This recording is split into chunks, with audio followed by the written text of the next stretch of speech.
confirming the shirt that we saw on scene is a match for what Travis was last seen wearing. Tonight, authorities in Washington say they're confident they've located the remains of a man suspected of killing his 3 daughters and then going on the run. Good evening. Welcome to West Coast Wrap. I'm Alex Savage. Authorities have been searching for Travis Decker ever since May, when his daughters were found dead near a central Washington campground. As Fox 13's AJ Janavel reports tonight, those remains were found about a mile away from the scene of the murders. So I am confirming the shirt that we saw on scene is a match for what Travis was last seen wearing. In addition to shorts, which were U.S. Rangers shorts, they were also a match, and also personal items to include chewing tobacco, was consistent with what he had chewed, a bracelet, which is consistent with what we'd seen in photos of him wearing. More than 3 months ago, Chelan County Sheriff Mike Morrison made a promise to the community, to the mother and family of Olivia, Evelyn, and Peyton Decker that justice will be served. He's hopeful that promise has now been kept. We know that some were getting frustrated, so were we, but we never gave up. Travis Decker is accused of murdering all 3 of his daughters, while he briefly had them in his custody during a scheduled visit. For months, local, county, state, and federal law enforcement agencies scoured the wilderness of Chelan County looking for Decker, a former military member believed to have skills that would allow him to survive in the rough. For hikers, the topic of Travis Decker still possibly being out there has been on their minds all summer. We were actually talking about it last night. Did they ever find Travis? And we were like, if they haven't found him by now, that's what it seems like the likely answer would be, that they would find the body. And that was Fox 13's AJ Janavel reporting tonight. Investigators say they expect the results of a DNA test on those remains to come back tomorrow. We have an update tonight on the military helicopter crash in western Washington we brought you last night here on the show. The military now says 4 U.S. soldiers died when the Black Hawk helicopter went down Wednesday near Joint Base Lewis McChord, southwest of Tacoma. Those soldiers were part of an elite team on a routine training mission. They have not been identified as of yet, and the cause of this crash is under investigation still tonight. In Sacramento, an investigation is now underway after a local ABC television station was hit by gunfire. Sacramento police say the ABC 10 building was struck several times at around 1:30 this afternoon. At least 3 bullet holes could be seen in one of the station's windows. No injuries were reported with this shooting. Authorities say a vehicle was involved in the shooting. The station is located near the Interstate 5 Highway 50 interchange in the downtown Sacramento area. Tonight, there's no word on a possible motive for that shooting. Thousands of mourners are expected to show up to Arizona's State Farm Stadium on Sunday to honor the life of conservative activist Charlie Kirk. This is a live look tonight at that stadium in Glendale, just outside Phoenix, where heightened security will be in place for that event on Sunday. Fox 10's Amalia Roy spoke with law enforcement about the plans for the public memorial, and mourners already are paying their respects outside the headquarters of Kirk's Turning Point USA organization. They're holding the service for Charlie Kirk in the home of the Arizona Cardinals. That stadium can hold more than 60,000 people, and we expect to hear some pretty big names. This includes President Trump, Vice President J.D. Vance, and Kirk's widow, Erica Kirk, who is now CEO of Turning Point USA. Some people are traveling across the country for the service. One woman told me she drove more than 30 hours from Florida to be here. Others say they'll watch from home, like this woman who said she's still struggling to process Kirk's death. Really hits close to home between TPUSA being down here and Charlie and his family living here. And then my son was actually in the crowd up in Utah, unfortunately, when he was assassinated. So this whole week has been alternating between just deep grief and heartbreak with a lot of anger that things could deteriorate to that point. Other speakers this weekend include Trump cabinet secretaries Marco Rubio, Pete Hegseth, RFK Jr., and Tulsi Gabbard. Secret Service is running security for the memorial, which DHS is calling a Level 1 event. That's a designation reserved for the most significant national events, including the Super Bowl. We're going to be fully staffed, so that's going to include our SWAT team, our drone program, our officers that are going to be out conducting traffic, to include officers that are specially trained to deal with groups that are protesting or conveying a message. Back here in Phoenix, the memorial at Turning Point USA headquarters continues to grow. In Phoenix, Amalia Roy, Fox News.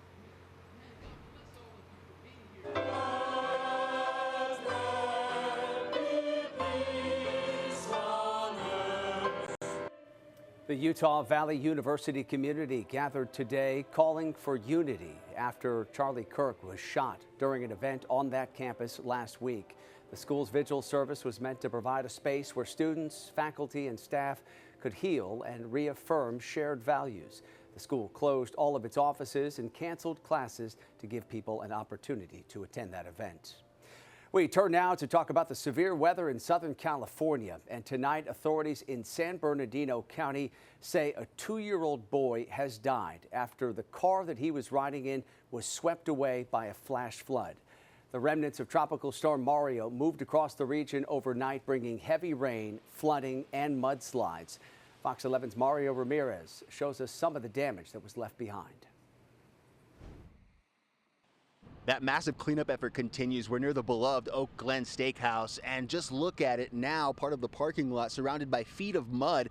And if this looks like a familiar scene, that's because it is. Back in September of 2022, a mudslide barreled down from the hillside below the El Dorado fire burn scar and into the restaurant. Fortunately, this time it doesn't appear there was any damage inside. Our steakhouse made it, but we lost a lot of the employee cars. A total of 6 cars. It's tragic for all these people. Most of the destruction in Forest Falls, where just over 2 inches of rain fell Thursday. Multiple homes destroyed or damaged by massive mudslides, some up to 15 feet tall.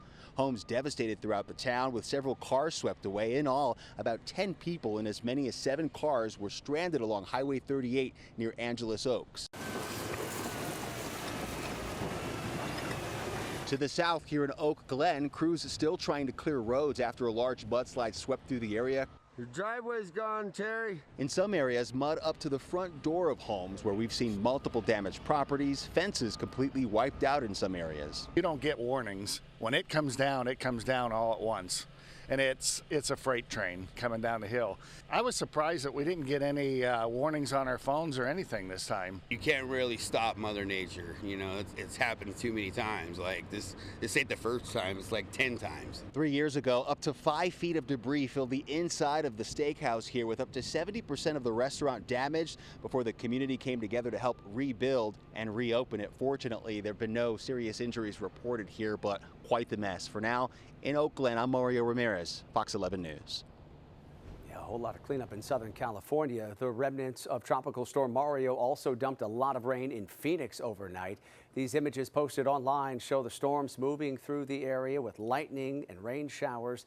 For more, let's bring in KTVU meteorologist Roberta Gonzalez, who is tracking the improving conditions across the Southwest as we head toward the weekend. Hey, Roberta. Hey there, Alex. And we were talking about how this has been one of the most difficult systems to track in years. The remnants of Mario had a mind of its own. Sure, we knew it was going to filter up through the Central Valley and Southern California. Also affected portions of Arizona, as you were just alluded to. We had some rain showers today in throughout Phoenix, all the way lifting up to Flagstaff. And I mentioned Flagstaff. You'll see why in a moment here. And now we have some vigorous activity, copious amounts of rain and thunderstorm activity lifting out of Mexico into Sierra Vista and also encompassing the historic town of Tombstone. We bring it back to California, where the rain has now subsided across Los Angeles. And in about the last hour and a half, the flash flood watches in throughout the San Bernardino and Riverside mountain areas, as well as the Tehachapi Mountains, has allowed to expire. Now we take you up to the extreme northern portion of the state of California, Humboldt County and Mendocino County, into the Redwood Forest, and also the foothills have some rain showers, and I have noticed some thunderstorms as well. All this is gradually going to lift to the north and to the east, but the Tahoe area still has one more day of showers.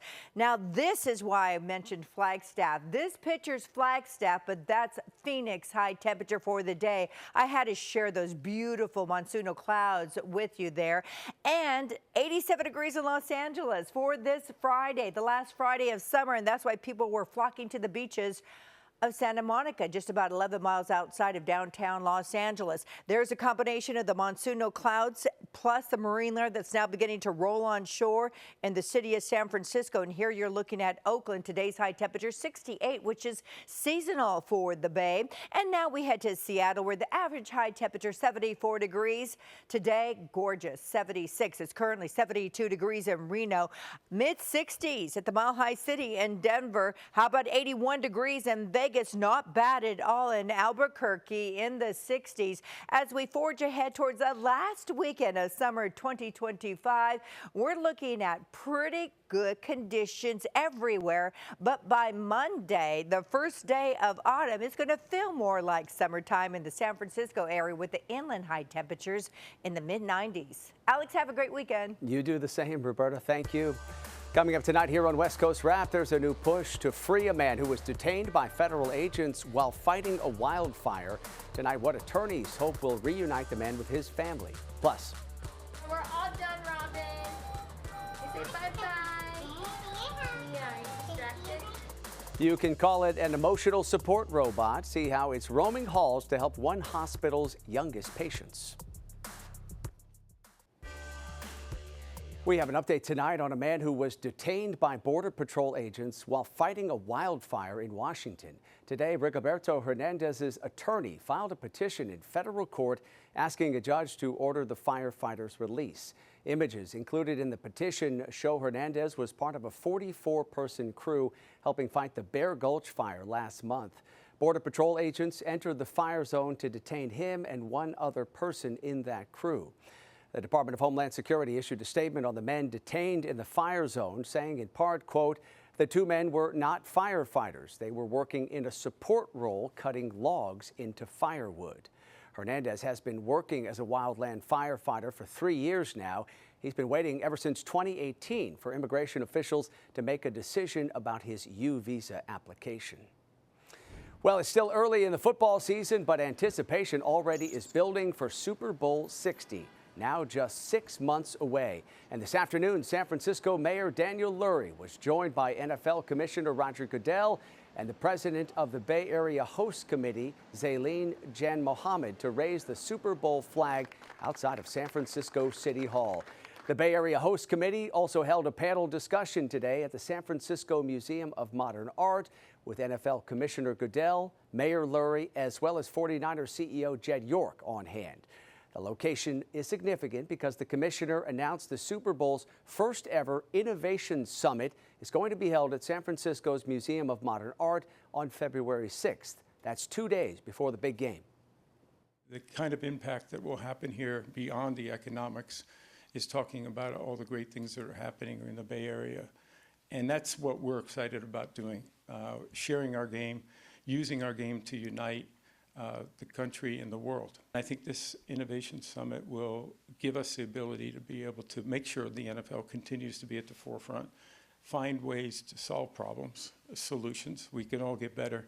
And I hope that the summit will play a very important role in that. And while the game will be held at Levi's Stadium in Santa Clara, San Francisco will be an epicenter for events and activities surrounding the Super Bowl. Mayor Lurie says Super Bowl 60 will help to drive the Bay Area forward, not only with economic growth, but social popularity as it continues its comeback. We get to show off. There is no bigger game on the planet than the Super Bowl. We're honored to host it. We're going to work our tails off. Our public safety officials have been working for months on it with you, Zaileen, and we're going to show the world that San Francisco is not only on the rise, but we're once again the greatest city in the world. We need all of you. Thank you for believing in our mission to unite the Bay Area through sport and all the ways we are bringing this mission to life by ensuring there are places for fans to engage throughout the region. Super Bowl 60 is set for Sunday, February 8th at Levi's Stadium in Santa Clara. Levi's last hosted Super Bowl 50 back in 2016.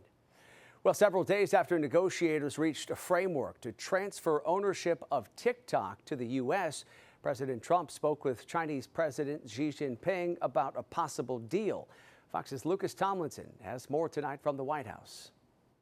With TikTok's fate hanging in the balance, President Trump held a call with Chinese leader Xi Jinping to finalize a deal that would give the U.S. more control over the app. We're going to have a very tight control, and it's a very good deal for us. I hope it's a good deal for them. TikTok's Chinese parent company ByteDance announced on X that it would work to ensure the popular app remains available to American users through TikTok US. But in a statement, China offered no sign it would give up the algorithm. Quote, "The Chinese government respects the wishes of companies and welcomes them to conduct commercial negotiations based on market rules and reach solutions that comply with Chinese laws and regulations and balance interests."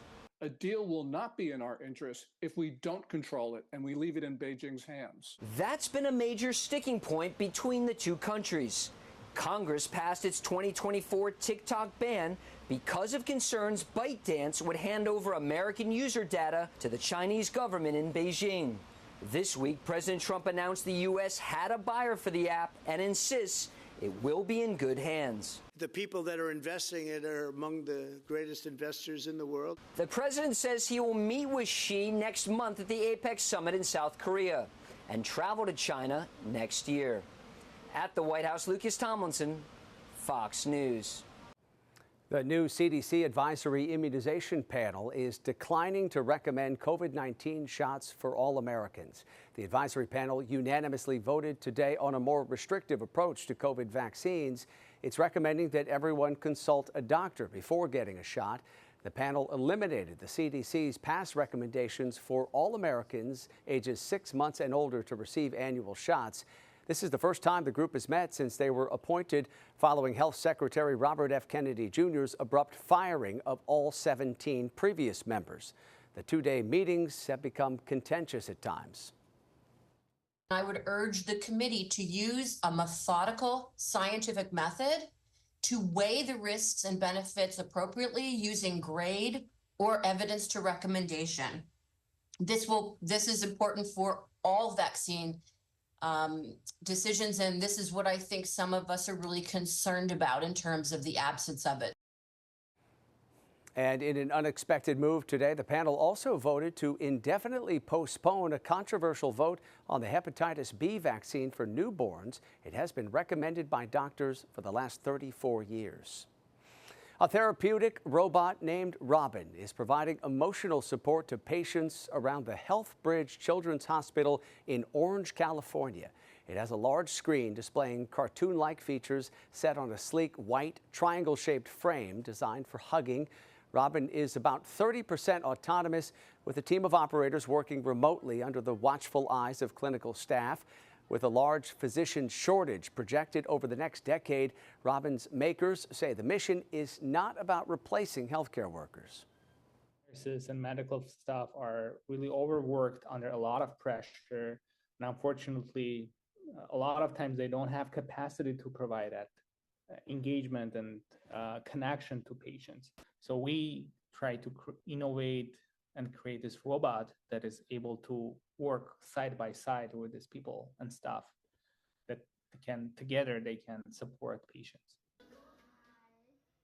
And 5 years after launching here in the U.S., Robin has become a familiar face in 30 healthcare facilities in California, Massachusetts, New York, and Indiana.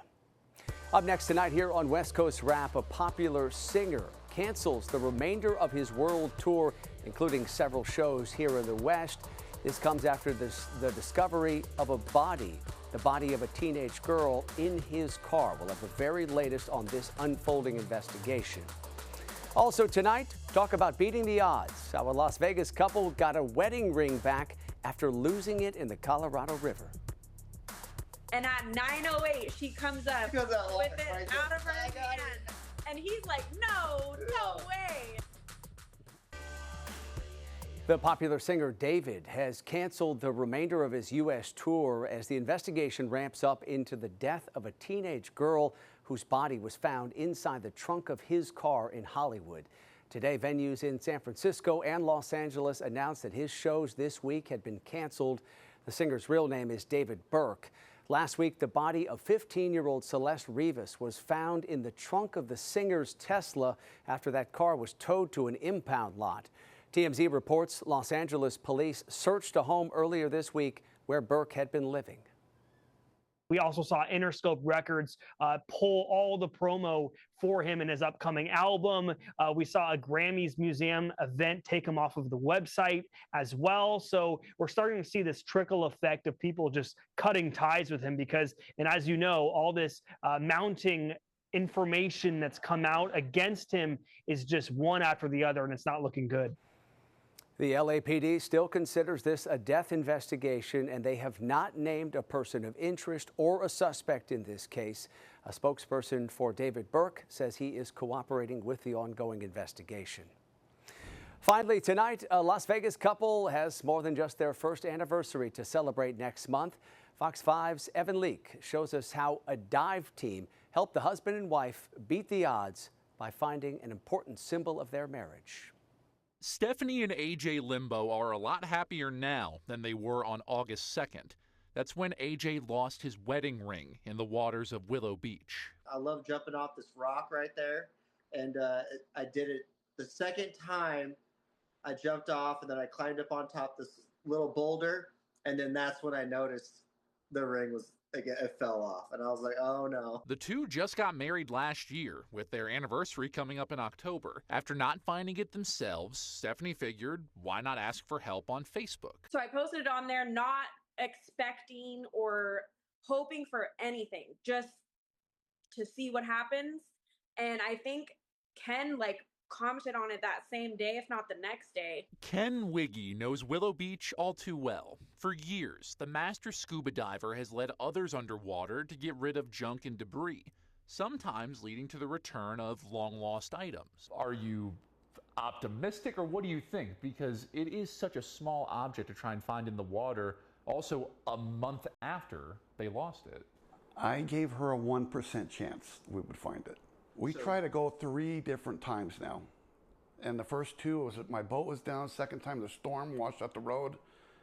Odds are going down. The silts, the sand's gonna cover it up. Well, the third time ended up being the charm. Just minutes into searching, Beata scores the ring. AJ's ring was found, exactly where he lost it. I have her dive down at 9:06. And at 9:08, she comes up with it out of her hand. And he's like, no way. She's coming up, Beata holding the ring. How she found that is amazing. A miracle. 1 in a million. An early marriage miracle, thanks to those willing to dive deep into helping others. I was just in awe. I was like, there's no way. I was speechless. I just kept saying thank you. That is just incredible. They found it. That was Fox 5's Evan Leake reporting tonight from Southern Nevada. By the way, the diver, Ken Wiggy, says he's happy to be able to get his divers involved in a project like this every once in a while. It's their way of doing something to give back to their community. What a great gesture. That does it for West Coast Wrap tonight. A quick reminder before we go here, you can stay up to date on all the big stories we're covering across the West Coast. It's westcoastwrap.com. Have a great night and a great weekend.